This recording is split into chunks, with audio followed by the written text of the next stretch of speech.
ప్రాణాలు పోయినాయి. ఈ పాపం నీది కాదా చంద్రశేఖరరావు? ఈ పాపాల భైరవుడివి నువ్వు కాదా? మా ప్రాణాలను మా ఆస్తులను కొల్లగొట్టి ఇవాళ రాయలసీమకు నీళ్లు తరలించకపోతుంటే గుడ్లప్పగిచ్చి చూస్తున్నావు కదా. రాయలసీమకు నీళ్లు తరలించడానికి కారణం నువ్వు కాదా? ఆనాడు రాజశేఖర రెడ్డి ఉన్నప్పుడు పోతిరెడ్డి పాడు పొక్క పెద్ద చేసి నువ్వు మంత్రిగా ఉన్నప్పుడు తండ్రి నీళ్లు తీసుకుపోయాడు.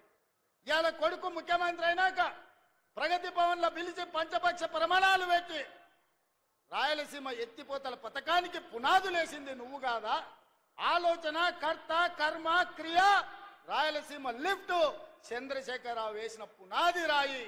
అంతెందుకు మిత్రులారా, నేను గుర్తు చేయదలుచుకుని ఇక్కడున్న మా యువకులకు, రాయలసీమ పోయిండు, రోజమ్మ ఇంటికి పోయిండు, రొయ్యల పులుసు తిన్నాడు.